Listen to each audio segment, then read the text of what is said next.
Where are we going to be in Jordan in 10 years, and what is the Crown Prince's role going to be? Well, you know, my son is obviously very dedicated to the development of youth.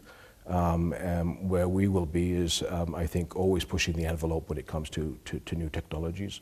ICT and renewable energies are things that we've discussed recently. Sort of the digital age is, I think, where Jordan is going to capitalize, because we have a very young population, a very educated population. And so I think Jordan continues to be sort of the center of ideas and development, whether it's into filmmaking and other technologies that are coming out.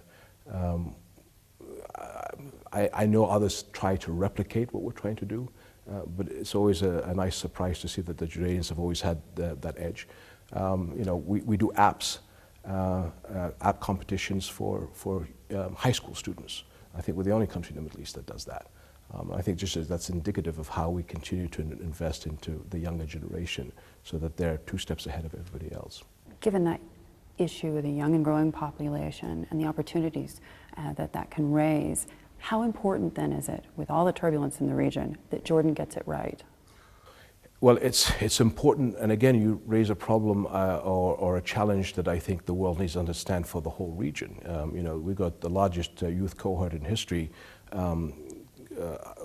coming onto the scene throughout the Middle East, 350 million people who are looking for jobs. And so if we take one step back and looking at the challenges of the Middle East, job creation and giving young people a future and a hope is something that I think the international community needs to realize as we're combating the instability of the region, the challenge of global terror.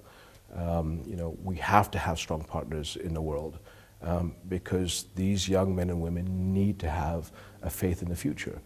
So for us in Jordan, this is so important that we make sure that safety net is already there, and that we do give them that future that they need.